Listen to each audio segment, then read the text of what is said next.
why is hip-hop important to me? There are many reasons. One really good one that comes to mind straight away, everyone knows graffiti and the visual artwork of hip-hop is a blend of pop art, abstract expressionism, Dadaism, impressionism, cubism. Everyone knows, or I don't know if they do, the dance style is made up of gymnastics, martial arts, tap, jazz, anything it can get its hands on, as well as cultural dance styles. And the music, is made of jazz, rock, funk, country, soul, anything that came before it, right? So hip-hop is like pop art or a collage of things that came before it, and it just takes it all and it makes it its own. So I'm really drawn to that, as I myself am made up of many different cultures. I'm quite multicultural myself. It isn't just hip-hop that drew me to doing, music and art and that kind of thing. It was my father for way before hip-hop, because, Dad played jazz guitar and he also painted a lot. So my first experience of art and music came from my dad. I've heard KRS-One, walk around saying he is hip-hop. That's how I feel. I feel like I am hip-hop simply because I'm a walking example of an amalgamation of many things, like a melting pot of everything that came before me. Just the unique beginning of hip-hop in the early 80s in Australia, and also, being X-Gen, and the circumstances, no internet and stating the obvious, those sorts of things. The way we communicated was different, and I think there could be some value in sharing these stories, because just like right now, it doesn't seem like a whole lot of people are getting on too well with each other, and I think it's relevant for me to share this story, starting with, at least, see how we go, about how a bunch of young people in the early 80s, early to mid 80s, just found a way to get on really well, because we had a common ground. Obviously, that's what you need. But as an older hip hop artist who's still producing, I don't agree with people like Andre 3000. I haven't gone over it for a long time, but I remember him having an interview and talking about, hitting an age where you become irrelevant or not cool anymore. You lose that cool language as an older MC. That never sat well with me because, one, I'm an older hip hop artist. But because when I thought about it, I realized, hang on, Andre 3000, are you assuming that the audience of hip-hop, the people who listen to hip-hop are all young? When it is like 50, 60 years old or however old it is? It should be more like jazz that has also an older audience as well, That makes sense. And also, like, old hip-hop artists, what people think, or any music, not just hip-hop, all older people, they only want to listen to music that they used to listen to when they were younger, like only 80s music. So older people don't want to listen to new music that may be relevant to them. So all new music, mainstream music should only be catered to young people. Is that how society is? Because I'm sorry, I just think that's ridiculous. So going back to saying like Andre 3000 saying that you get to a point where you're too old to understand the cool language of the young people. It sounds like you're quick to assume that the audience is young. It doesn't have to be. I actually agree more with people like Eric Sermon. I saw his YouTube clip talking about, been there, done that, so why are you even competing with a younger audience? Just make, what did he call it? Cultural music, and don't compete and do it and be happy with it. I agree with that. And he also said something like he himself will know when he's reached his, the time's up for him to stop producing it. He knows it's not now. I feel the same way. Anyway, the reason I'm doing this is because I think there may be of some benefit to people to understand that this natural thing that felt natural and evolved without any organised adult supervision is basically what I'm saying. I'm saying it naturally formed, spontaneously, almost naturally. It seemed to really work and be a positive energy on a bunch of young people at the time. I'm talking about the birth of hip-hop, why it's important to me. One of the memories that, more personally to me, to answer that question, why is hip-hop so important to me, I'll cut to the chase. It wasn't until I was the age of 15 that I met people my own age that ate foods like I ate, similar to me, like curries, for example. Going to Forest Place and lunchtime Forest Place, 1983 actually, probably. You get hungry. I don't remember standing in a place called Pizza Showtime, and I remember Ray asking, I feel like a curry. And I just went, what? Curry? I hadn't heard that before, just considering it from the point of view of up until the age of 15, all my primary school years, almost finishing high school, that whole time sort of getting used to the fact that, I guess I convinced myself that I basically ate all, Western-based foods, and that's not really the case. And then all of a sudden you run into something that's really familiar, and comfortable, and so that's a good reason why hip hop is so important to me. I grew up in a predominantly, Caucasian Australian society community. So, all the primary school that I went to. I went to primary school. There was there were Noongar kids there, but they really kept to themselves in the primary school I went to. I'm not going to give specifics because, I'm still, have to be honest, I'm still kind of uncomfortable about this, doing this, sharing all this personal stuff. But again, I see the benefit of it. It might tie it all together, as I said previously. Yeah, there were, Noongar kids at our primary school, but they didn't really associate with anyone else other than themselves. They stuck to themselves. So other than that, there were a couple of coloured kids, other Asian kids in my primary school, but we were kind of few and far between. And high school was pretty much the same for me. So it wasn't until I was about 15 and I started hanging out in Forest Place in the city, and meeting all these other like-minded kids that, came lunchtime, let's go eat some food, I think I'll have some curry. That really blew my mind. Anyway, that was the first time I started meeting kids similar to me and also different. I had close mates like Sugar Ray, for example, born in, Egypt, Morocco, as an example, as well as a whole bunch of other Asian kids, as well as other Aussie kids from other suburbs, other backgrounds as well. So it was a really interesting time at the age of 15. So that's a key reason why hip-hop is important to me, because it really opened my eyes. Another really interesting thing, I think, was after around 1985, when they started redoing Forest Place. That's where we used to go religiously every Saturday morning, all day Saturday. And school holidays would be all day every day. Go there to break in the city on cardboard in Forest Place.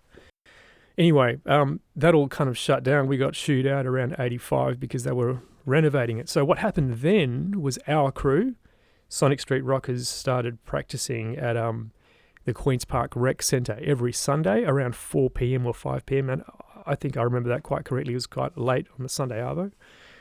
We got it for free because the older members of our crew knew the guy that was behind the desk there. So we went there religiously every Sunday. Anyway, everyone knew, all the other crews knew where we were and where we were and when we were there. So often, not every week, but we'd rock up and there'd be strangers sitting at the door because there'd be no one there using the rec centre. We'd have the keys, one of us. And there'd be a bunch of strangers sitting there waiting for us to arrive. Anyway, one of these days, I remember it quite vividly. My dad was driving me there on a Sunday arvo, as I said. And as I was hopping out of the car, Dad's saying to me, why do you still do this? Why are you still going here? Like, what's this for? I was about 16 by this time. And I remember pulling up at the rec centre and it was, no one in the car park because it was Sunday, as I said. And at the entrance, on the left of the entrance was my crew, our crew, Sonic Street Rockers. And on the right-hand side were a bunch of strangers, as I said. These were a mix of Indigenous kids as well as one Burmese kid, I think. Butch Fritchley, to be specific. Oh, he was the younger brother of Lyndon Fritchley, who was from the Radio Rock crew. Anyway, Butch was the only one that I recognised, and I didn't recognise the rest. This is the photo on the screen now, is the photo from this event. That's me chucking a tornado, and the guy behind me, I don't know who he is because he was one of those strangers. Anyway, I was hopping out of the car and Dad's going, "Why do you still do this?" And I didn't answer him. But as I was hopping out, I noticed my crew on the left and these strangers on the right. And that was a normal Sunday for us, once or twice a month. You know, we'd rock up and there'd be a different crew there to battle. They were there and nothing needed to be said. The crews all knew, as I said, where we were and when we were there. They all knew to hop on the Armidale train line and hop off at Queen's Park. They knew where to go to the rec centre. So we didn't even chat. Everyone knew what was happening. This was an underground scene. Basically, we would battle, as I'm showing the screen now. This is that particular day. As I said, I don't know that kid behind me. And we would battle, and then they would leave. Like, there would be no real chat when I remember it, really. There wasn't that day because I didn't know him. But I mentioned Butch Fritchley. I remember, to be honest with you, you know, I remember this was the time just before I started doing United Style with Nathan, and so I'd go out there and I'd start doing some footwork and then go down there and chuck a tornado or whatever. And that's when Butch Fritchley came out and he burnt me, honestly, being honest. You know, his footwork was way better and his tornado was, and his combinations were faster and more powerful than mine.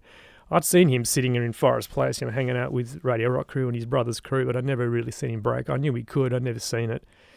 But that's where I saw him when he burned me. But I snapped out of it, and you're in a battle. You can't dwell on those sort of things. You have to be resilient. But I'm mentioning that because that's how I felt at the time. And it was real, you know, it was a battle. So also that's magical, you know. There were no dramas. My point of mentioning that is it was a system that just worked in the underground and everyone was in that understanding. That was what was interesting about those times. The other thing I just realised about the underground scene in around 1984, 85, 86, 87, around those times, you know, we all watched movies like The Warriors, you know, cheesy as it was, Breakdance, Electric Boogaloo, and Beat Street. You know, these are the commercial films. Anyway, these films, along with things like Interstate 60, all for me fall into a category I call worlds that only exist if you can see them. Because those people in those films, you know, they seem to be in a kind of a world of their own. I like that kind of genre, if it's a genre at all, you know, in my own head. But I didn't realise until recently that we also were living in that genre that I enjoyed, because our underground breaking scene, no one really knew about. I didn't really consider that. So I was always hip-hop in my mind, or, you know, what I consider to be the exciting part of hip-hop has always been the underground. And it was really weird because during that time, I never really thought, as you know, might be normal, I never really thought about what was special about being in that underground scene. I remember once in high school, I remember playing in I think it must have been year 12, end of high school.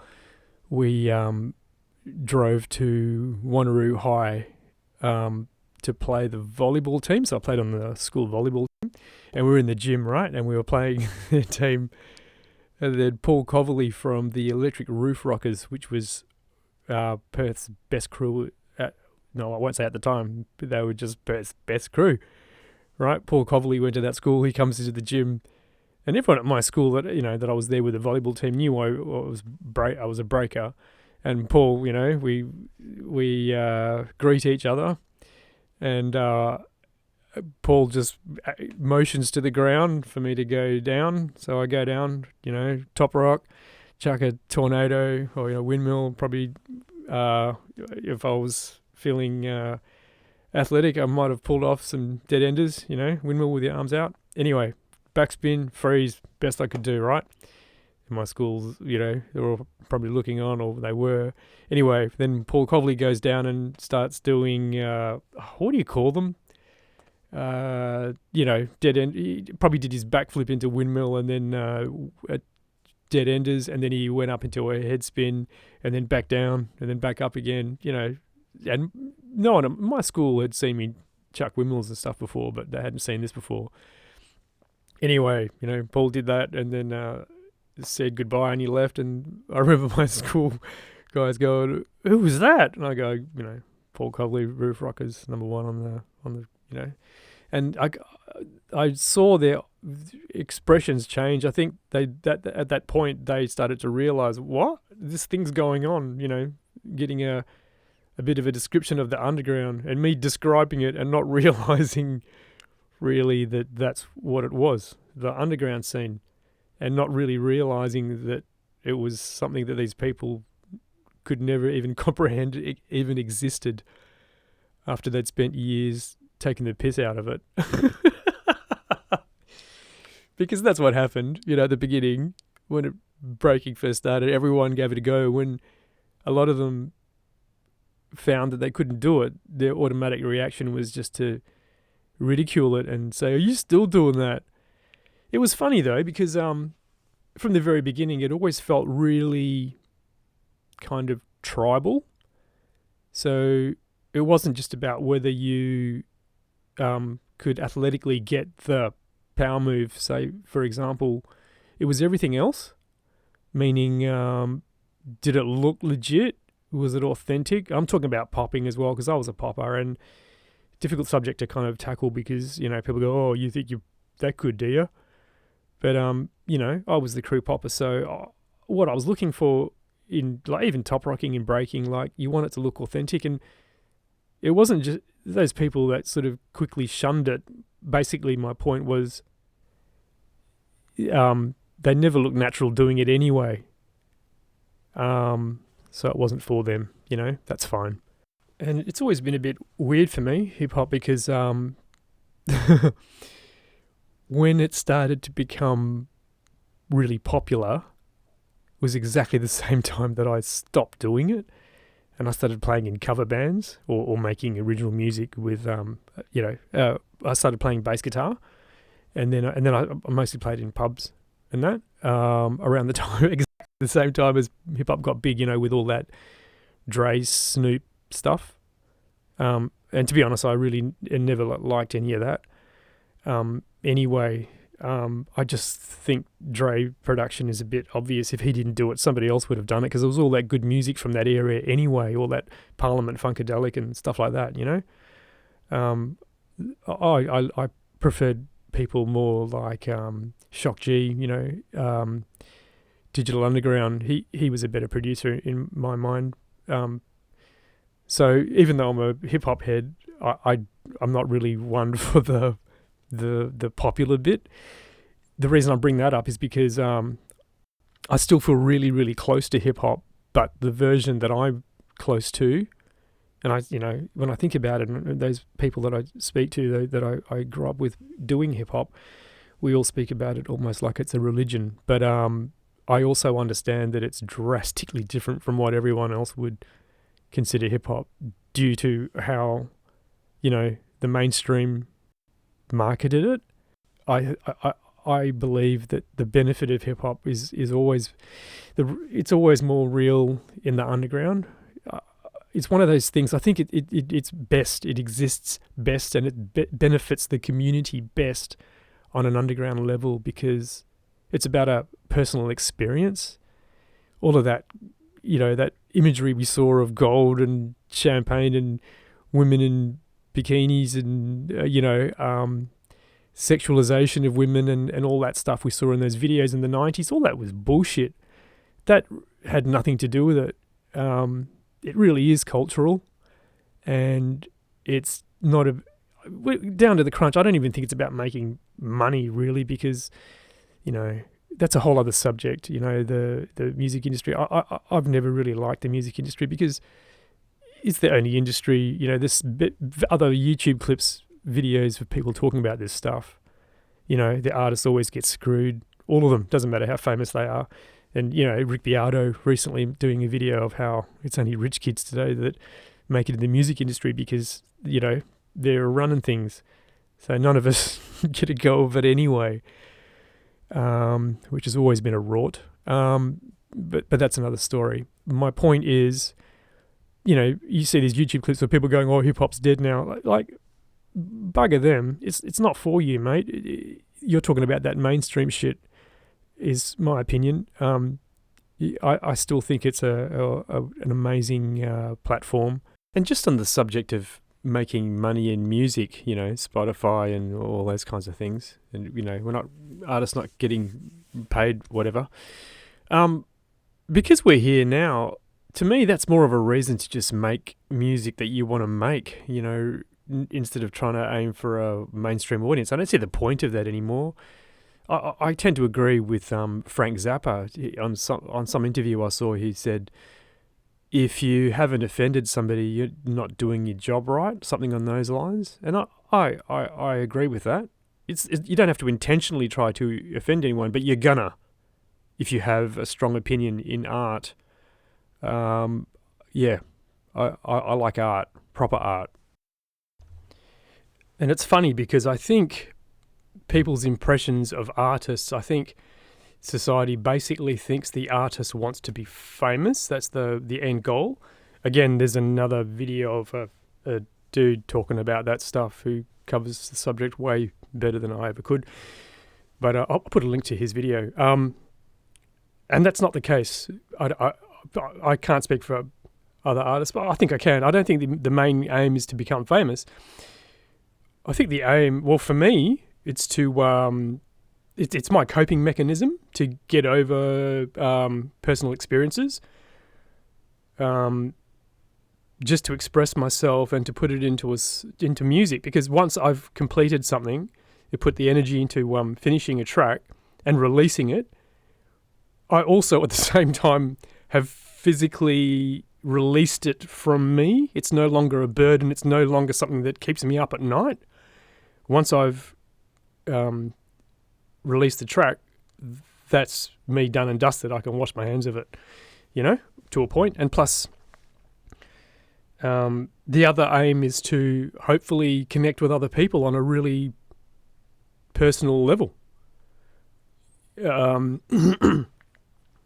You know, so hoping in the aim that somebody will hear that the subject matter again. So, non-shoplifter as an example, you know, I'm talking about not just racial profiling in the chorus, but also narcissism, gaslighting, multicultural dynamics within a family, and how to navigate that.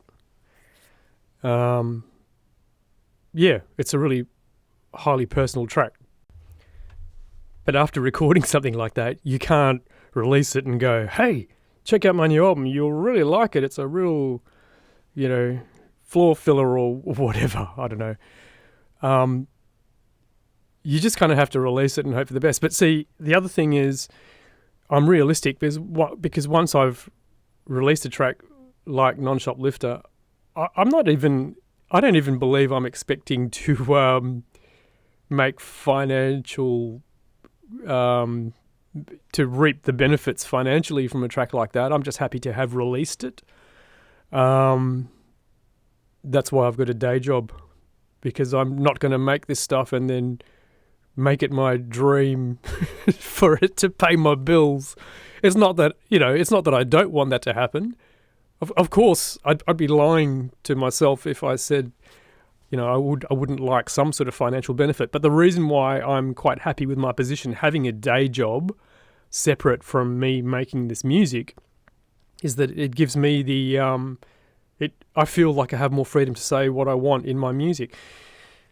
Just say, for example, you know, like I did get success financially in a track, in a song, and all of a sudden it's paying my bills.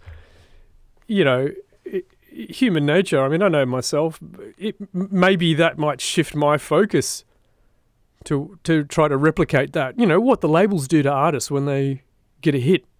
You hear the stories from, you know, all walks of life. Any artist that once they get a hit, the label just wants them to replicate that. I don't want to be in that position. I just want to make what I make. But I am proud to have put that video out, simply because I think I am the first MC bass player. If there is another one out there, you know, I'd like to see the videos. But anyway, I think I am. Even though seeing a turntablist scratch amongst a live band is nothing that new, till this point in 2026, me personally, I haven't seen a really good example of it where the DJ really gets a shot. As an example, was it Limp Bizkit or somebody like that?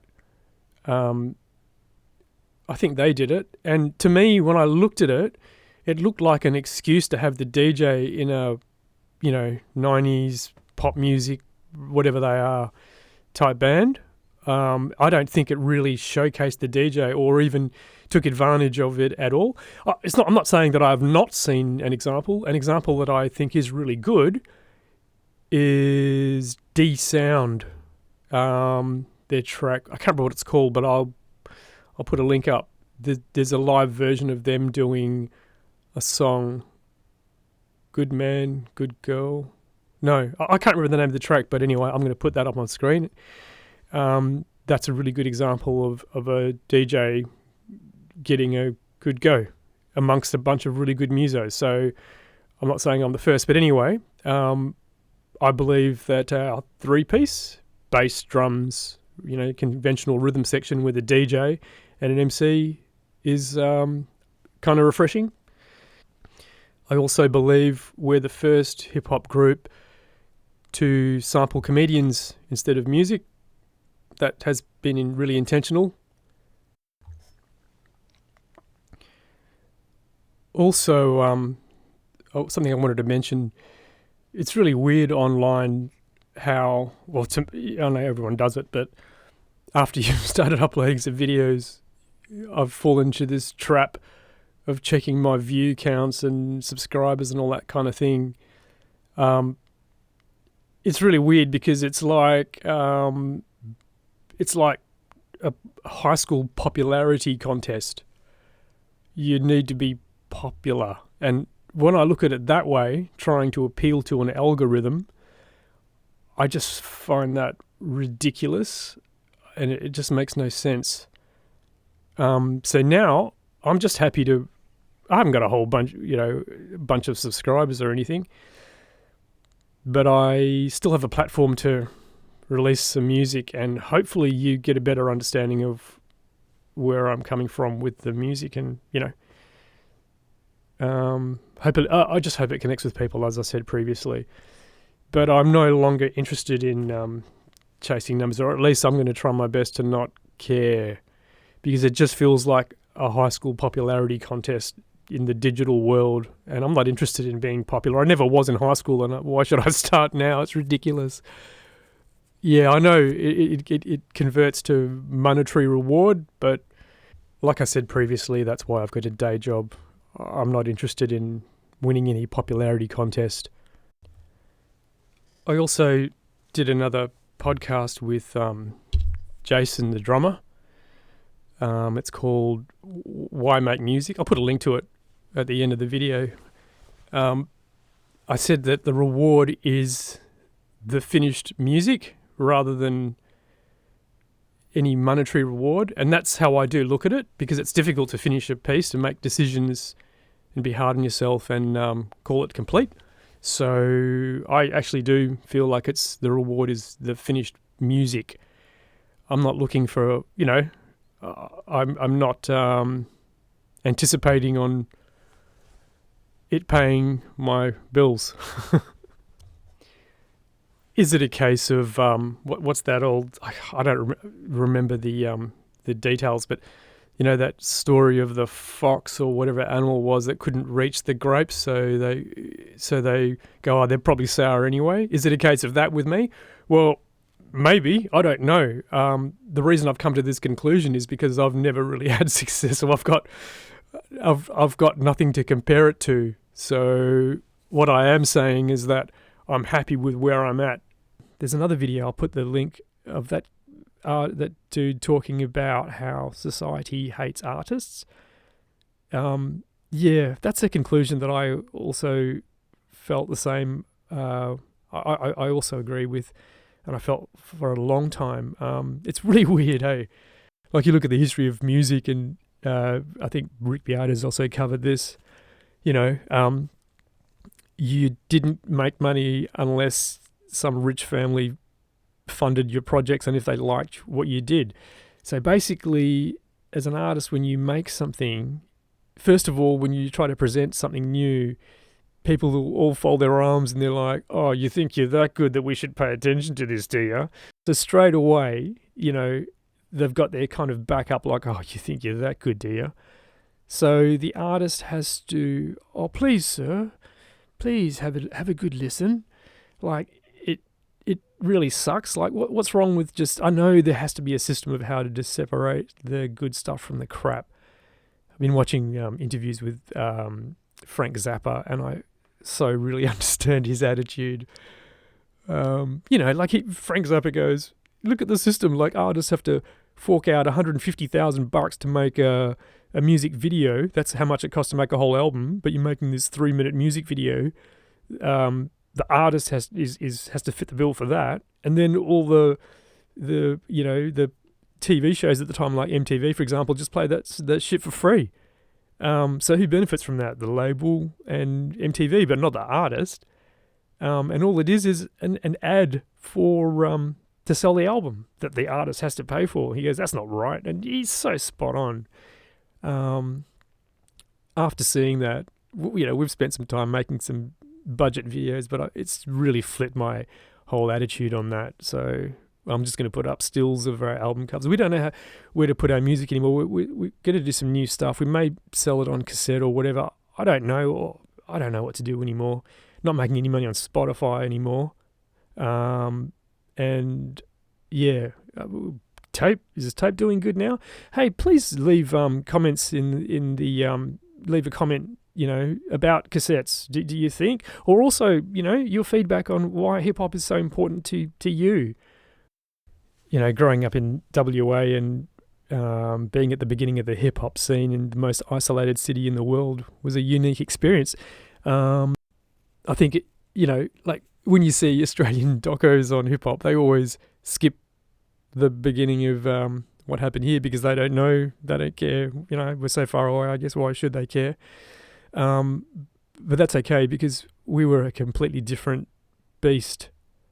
The distance made us, well, I think made us a completely different type of scene as it did. I remember in about the end of 84, maybe the Christmas between 84 and 85, I went to go to Sydney, stayed with my sister for a bit. I was, you know, really young. I remember during that time, we in Perth had a competition, a breaking comp that I was kind of disappointed that I was missing. And all the street crews, Galactic Force, Electric Roof Rockers, Radio Rock Crew, maybe Perth Town Rockers. No, not Perth Town Rockers, because the Perth Town Rockers evolved into the Electric Roof Rockers. Anyway, they were all entering this stage floor show comp, and I was kind of disappointed that I was going to miss it. So I was in Sydney, and I was chucking windmills in my sister's front lounge. She was staying in Sydney, right, with her husband at the time. And I remember going to the city every day, being excited. It's the first time I'd been to Sydney, right? And I kind of knew that I heard that there were breakers in Martin Place. And I have to be honest, I went around there and I saw guys walking around in baggy parachute pants on the trains and those shoes. And I went and saw Electric Boogaloo Breakdance 2 in Sydney, in the cinema there. That's exactly when I went, right? But when I went around the city in Sydney, I couldn't find any breaking at all. I just couldn't find anything. Like, were you guys doing it? Because I didn't see it. And it was the exact same time that in the middle of our city, in Forest Place, they were doing those comps. when I came back, I found out that the Galactic Force had won, and I guess that's rightly so, because I have to admit, Galactic Force had really good routines, and the other crews, like the Roof Rockers and that, I'd never seen them really perform, but I don't think they spent as much time doing floor show routines as Galactic Force. I'd spent a lot of time watching Galactic Force do routines, and that's what they're really good at. Personally, I don't think they were really great at battles. In fact, I don't even think they really entered any. They were like a floor show crew as well. Oh yeah, they did do some battles, that's true. Yep, they did. There's some footage that exists floating around. Anyway, that's what I'm saying. The Perth was at kind of at its peak at that time, and I couldn't find it in Sydney. I'm not implying that it feels like it happened in Perth first. I've heard rumours that the American ships used to dock just in Perth, but not over there. So we got the scene from those guys, and we did battle those sailors. So, and even I've said and mentioned on that other video, when you watch the Flashdance competition, the countdown comp, Birdie and Steve Spinner winning that from WA, they were way ahead of those other cities. Sure, the word hip hop hadn't even arrived yet, but those guys were already chucking, they were doing arm waves and, proper kick into, well, not proper kick, but in backspins. They weren't great, but they were the only ones doing it. All those other cities, Sydney, Melbourne, all those guys had Michael Jackson type Flashdance impersonators, jogging on the spot in leg warmers or moonwalking in kung fu shoes and one white glove. But we had the guys doing that other stuff, that athletic stuff that was a bit more dynamic. So in my mind, that is already some example that maybe breaking and hip hop did hit Perth first. It's not impossible. That's what it feels like. I've heard people say that before anyway. Anyway, signing off. I hope this is of some value, and I hope people see the value of what I just mentioned.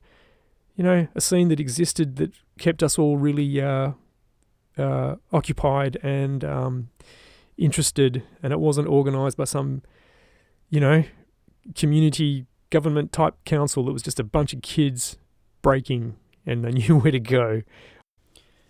The point that I want to make clear, though, I'm going to go back to the Electric Roof Rockers. I mentioned earlier, I think, that they were the best crew around. Breaking in the streets in end of 84, 85. Anyway, culturally, their breakdown, their lead guy, we called him Buddha at the time, Paul Trinder, is Anglo-Indian, I believe, and there was a couple of other Anglo-Indians in that crew. There was Earl Minjut, who was a Malaysian dude. There was Anthony Law, a Chinese guy, and there was a couple of killer breaker. I mean, they're all killer breakers, right? And Paul Cobley, white Aussie kids. Yeah, Paul Cobley, Dolby, Darren. Who else? Shannon. All killer breakers. My point is, it was a really good mix. I never saw this type of multiculturalism anywhere else at the time. Not in footy, not in any other team type sport. I never experienced this. I never saw it. I always felt uncomfortable going through school. Maybe I was too overly sensitive as a kid, whatever. The point is, every time I went to the footy or whatever with my brother-in-law or whoever, I had to go to the footy. It always didn't feel right for me.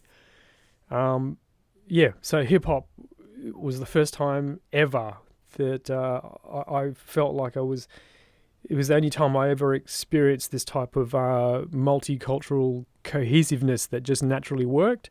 The first time ever that I felt that ever. So that's why hip-hop is so important to me then and still is today. I hope you got something out of that. Thanks. See ya.